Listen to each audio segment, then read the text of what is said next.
Africa Link. It is definitely not the first time that Nigerians wake up to a twist in the nation's money story, while many complain of poverty and rising costs. President Bola Ahmed Tinubu is declaring a fiscal win.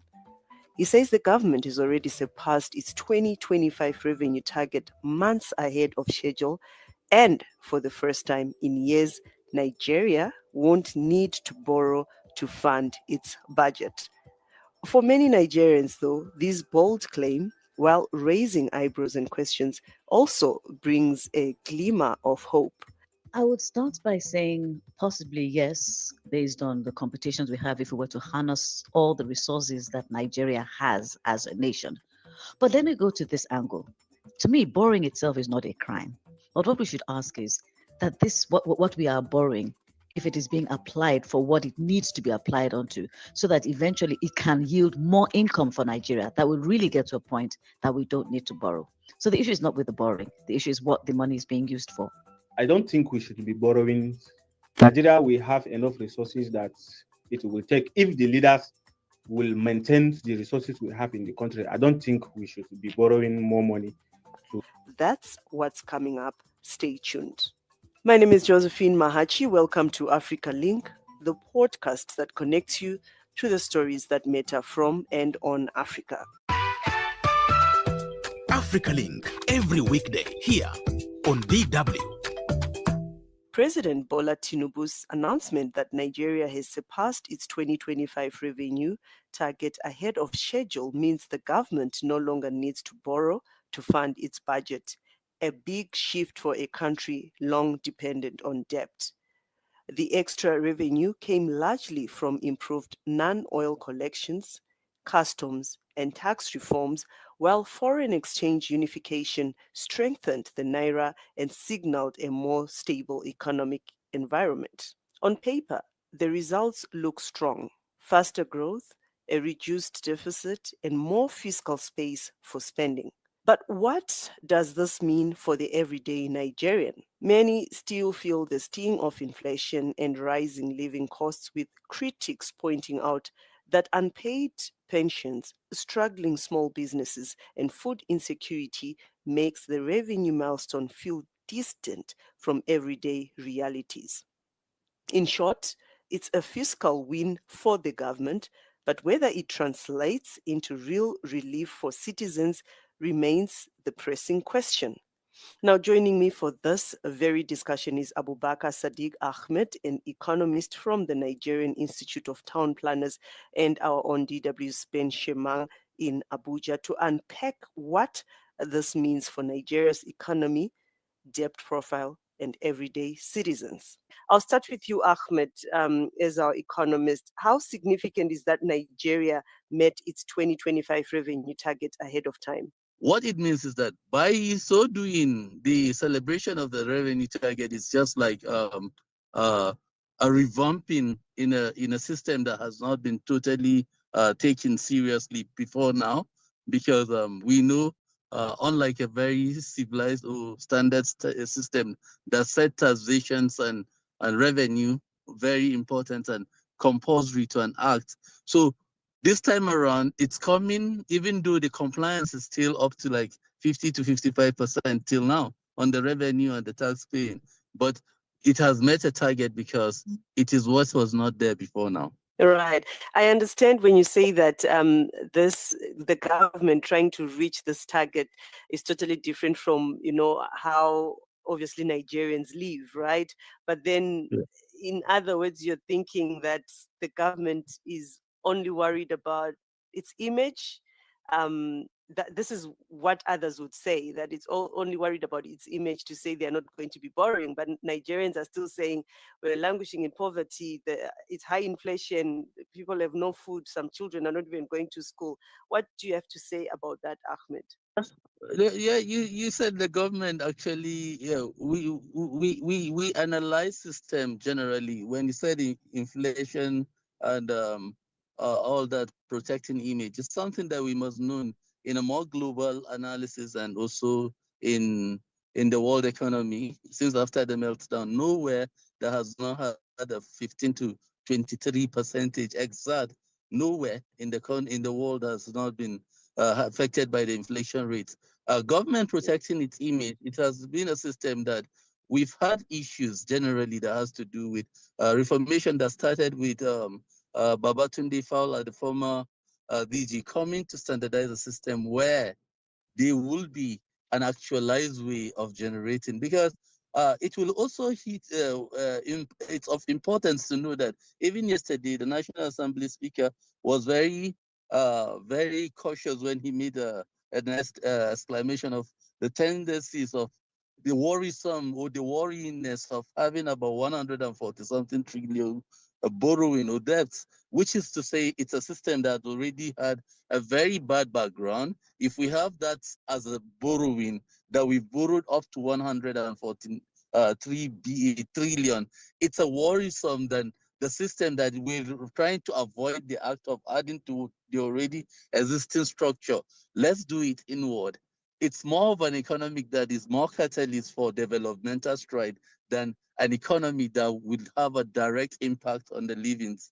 And that is what the government is trying to do by setting a target, not just getting your monthly allocation. What are you generating to the national bursary? And that is what every state of late had made that returns, which was in turn publicized and make it look like it's more.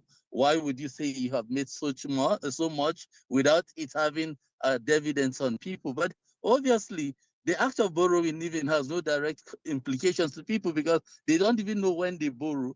And when this money are coming, whether the borrowing countries are giving you a target to meet up with the what you're borrowing. So these are totally governance with economy, governance with borrowing is different from the image of the government or government portraying what an imagery it is to portray something that is not realistic. What we are dealing with and what the government is just celebrating is an act of bringing something. But yet, if it doesn't have a repercussion at the end of the day on the borrowing and the tendencies of the borrowing, then there's no reason to celebrate a revenue that you're generating to avoid a system and yet going back to the system. So what we or the government generally is celebrating at the moment is an act that every government at the end of a time or at a particular given time is set a target to meet up a certain requirements of a revenue from the internal generated revenue, so that the government can have in its coffers what every state has provided. And in such, if the target is set to a state, and at the end of the month it has that target met, everybody, even in private analysis, you will say, okay, the target set in achieving has been met. And I think generally, not to connect them totally to every Nigerian will feel the burden of or what translates to the standard of living is what matters much in analysis of per living standard.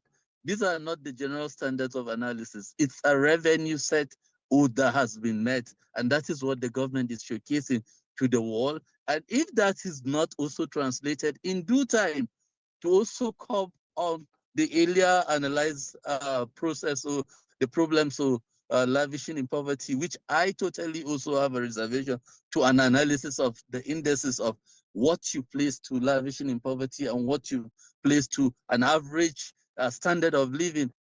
Right. We'll come back to really understanding how the government, or rather Nigeria, will be able to sustain its budget, Ahmed. But before we do that, we want to talk about the celebrations that you mentioned that the government is celebrating because of this. Are ordinary Nigerians, Ben, also celebrating? And how are they interpreting this news, especially like amid inflation and currency fluctuations?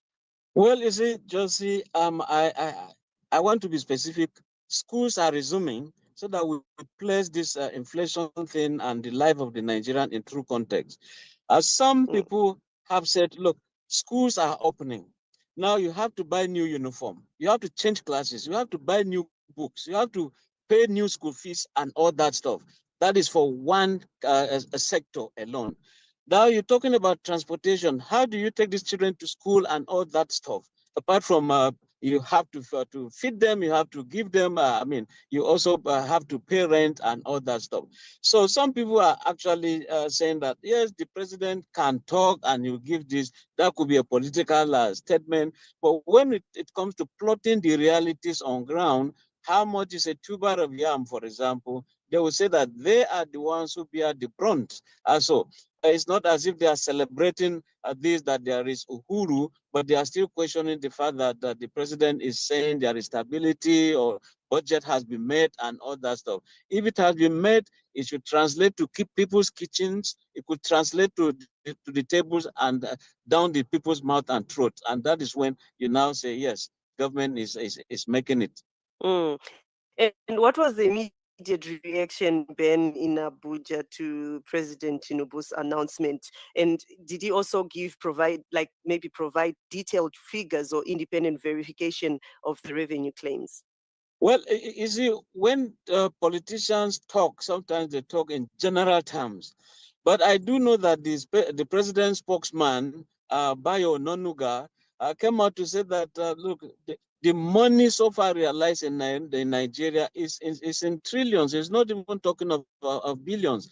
But again, from what sector? At the point we say it's coming from the air, from outside petroleum, the solid mineral. You're talking about taxation, custom duties, and all that stuff. So they're saying that these are the sources of the money. Now, if these are the sources of the money and it is outside petroleum, the mainstay of the economy, it also means that probably they're getting it right, because they're also saying, but in reality too, cost of some food items like rice and maize, they have come down. This I know for sure, because I am a market goer.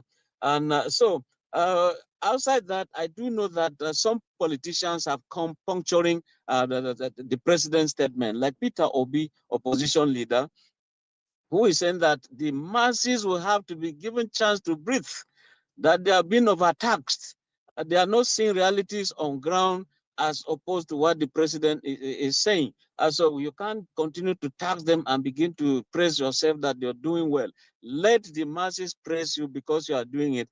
And it's also different from what you call the spin doctors, those in government officials, government spokesmen, who will say the president is doing well, forget about the voice of opposition. In opposition voices, government can actually gain a word or two in terms of advice and a path to take. Right. Now, Ahmed, coming to you, I don't know if you want to comment on anything that Ben has said, especially when it comes to Nigerians themselves' sentiments, but also just to find out from you if you think the country can realistically sustain its budget, obviously without borrowing. I'm asking this given its historical debt trends. Yes, very well. Like of the points that Mr. Ben have analyzed, what I've taken in very cautious time is the number of activities already showcasing, like taking the education sectors, what are the standard of life and how it is, what is the situation as it is at the moment. Ben has highlighted what is worrisome for a general populace, but having worked in some of the countries as the tax persons or tax payee collectors, I have a state's restrictions of states to the number of family size, which is not the same in Nigeria, which can be also a reason enough for every analysis to know that there's no way you will have a family size knowing your income and also want to have a dividend of the same with someone who have a more equal control system. And again, in taxations, like you said, me, I'm more worrisome in the indices and the parameters used in order to make this pronouncement. Because at the end of the day, it is not how and what was presented. It is a trickle down to the normal or common man that would translate to, okay, these things that you've said, it's and over again. I will want to also comment the system that highlighted alternative measures of coming to dwell on issues that had to do with mining and also tapping from what is available in the Blue Economy Ministry that was created. And all of these things are in a long time, if you check the indices, and also bringing back the Nigerian custom that was independently on its own to the system. So most of the taxation and the system of getting revenue now directly come to the source of the government coffers, as against before now, where you don't have a tangible reasons to hit.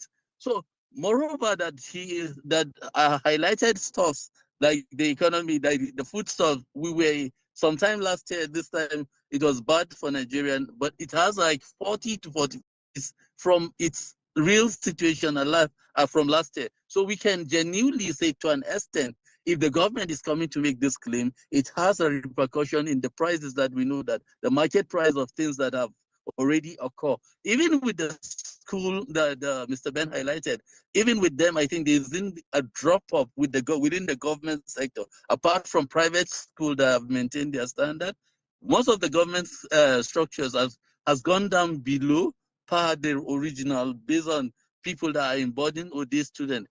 All of these analysis are not as genuine as it should be if the indices and parameters of this pronouncement are made public, so that all common people, analysts, can check on the indices that you said, okay, we have achieved. So how did you come about it? Is it just an pumping money in order to make people feel? And yet, what does it do to our to settle the issue of the highlighted debt, that every concerned Nigeria is more worried about the borrowing trends at the moment than what it has genuinely come to do differently from what is presented. At the end of the day, the world will celebrate us when we are genuinely at that position where the indices of whatever revenue and the budget met is that every common man can tap from 1, 2, 3 and add to get 4. And what are the revenue sectors is the country really relying on, Ahmed? And I mean, is it just oil? What else do you think Nigerian government is really relying on to sustain this? You know, before the oil boom itself, Nigeria had relied at the time, and it did well in the gross domestic and both the analysis of the indices of the GDP and all. And that was when we had granite pyramid, we have the cocoa plantation, and also the oil palm. These were at the time the strength of the country, and oil was just complementary. And then we had all of the refineries. We have to give them a boost.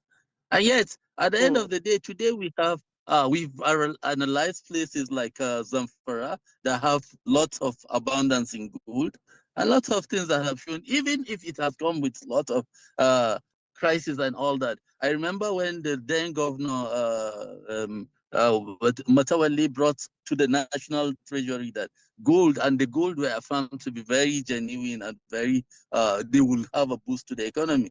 We didn't know how to follow up and build up to that, but yet they are gold, and not just Zamfara and a lot of places. How do the mining industry or other places have come in? If they had come in the measurements of strengths of gold in the market, I think it's an economy that if it is actually put to very proper use, it will be in analysis of indices. Nigeria providing a serious, weightful goods to the world market. And trust me, in the content that has been presented, it is up to such. But yet, we've not seen an open letter to such. But if it has come to said from the mining industry, from the blue economy and other ministries, and they have come to say, we have gotten such, and we have presented to the national, for him to have taken the bold step to present it to Nigerians, how to harness it and how to make it more realistically and sustainable. Now, speaking of Nigerians, to turn to you, Ben, I mean, you're our eyes and ears and also representing Nigerians. What role has non-oil revenue played in this shift, and how visible are these changes on the ground? Yeah, you see, Nigeria is working so hard to ensure that the rail system, the transportation, that it's actually picking up there because, the trains are rolling in some areas. So that is a revenue internally. Apart from that, in terms of agriculture, virtually every state now is providing fertilizer to farmers, and that is why food production it has increased, and the inflation rate when it comes to food, the prices, like I said, is crashing. Then the mining sector is wonderful, just like Ahmed has said, it's giving Nigeria money. You have a minister who knows his onion, Dele Alake. Then you also have Dr. Obadia Nkom. All of these people, you see them handling this mining the way it ought to be, unlike those days. And you now have what they call some fund for people to borrow from and go into mining. Talking of the artisanal miners, we're not talking of the very big time miners from Australia, from South Africa, and all that stuff. They want to encourage local mining. So all of this, and there is the one they call currency swap. You have the Chinese coming with their yuan. You can now see that the dollar is really not, yes, it is accepted, but the Chinese with the Naira, they are just doing business, and therefore the ease of doing business is also being introduced. Apart from that, you see the deep sea ports that are coming. Before now, items have been imported, they will now be in Benin Republic. You get a ship, because there's a deep sea port there. The very big ships cannot berth there. Now there is one now where the ships have been, there's what you call roll on roll out, RoRo, and they are coming out in Nigeria, and that is good for the economy. So all of this, when you put some aggregate, you now see that internally money is coming, and this is outside the oil sector. And of course, not forgetting telecommunications. They are making, Nigeria is making money from these telecom industries. So then the taxation, we can't forget that in a haste. So a lot of things are happening. Right. Since you have the mic, Ben, as we wrap up our discussion in a minute or so, are there any political undertones to this announcement, especially with the 2027 elections in sight? Well, you see, you can see that President Tinubu and his ruling APC party, they are receiving the heat so much that people are saying, no, the government is not doing well. But the government is also out to say that they're doing actually well. And you could see that at the point, the APC, Congress for Progressive Change, that used to belong to former President Buhari, they have now gone via Tankwal Makura to pledge loyalty. I said, look, we are not pulling out from your government. Even though you are receiving the heat, we are in this together. That's what they will tell him. So, yes, the I-2027 is there, and the roadmap to that destination is bumpy. But all the same, politically, they want to overcome. Right. And Ahmed, also your parting words. I mean, we just want to find out what specific structural reforms, such as tax reforms and diversification strategies, would be needed to make this fiscal shift sustainable long term. In a more conclusive manner, in order to actualize what my brother said, whatever that it is, even if you don't put politics to an extent, that was why you started by government. Government owns the whatever trajectory to take the nations to whatever standard it does. So if it does it for a purpose of an election, it might not be sustained. But if it does it for the purpose of a standardization of a system in order to have diversification from the over-reliance on the oil, then I'm sure it has actually achieved, even if it doesn't get the 2027. But unfortunately, as much as I want to do this, I want to believe that if a government has a standard to set this, and if it's actualized in a year, then it should be allowed to sustain that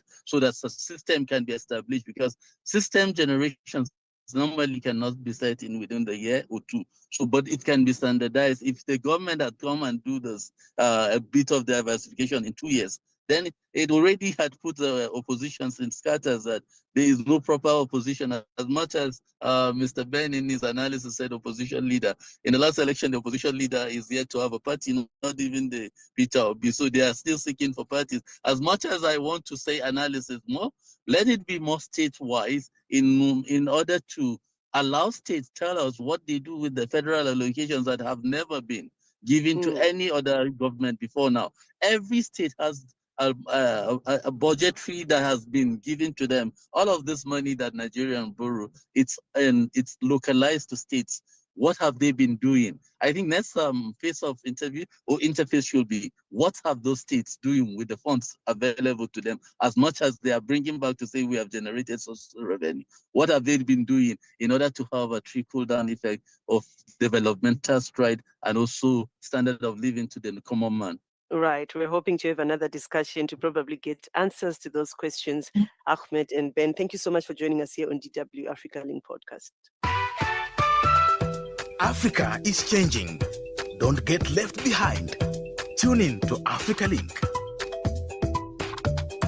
Well, if Tinubu's claim holds true, it could serve as a model for other West African countries striving to boost revenue, cut borrowing, and strengthen economic independence. That's it for this edition of Africa Link. Remember, you are not just a listener, but a crucial part of our community, and your engagement can significantly shape the direction of our discussions. We highly value your insights and encourage you to share your thoughts with us. Remember, you can find all of the Africa Link podcast episodes on Spotify, Apple, or wherever you listen to your podcasts from. This episode was co-produced and edited by Isaac Mugabi. My name is Josephine Mahachi. Thanks for listening. Until the next one, it's bye for now.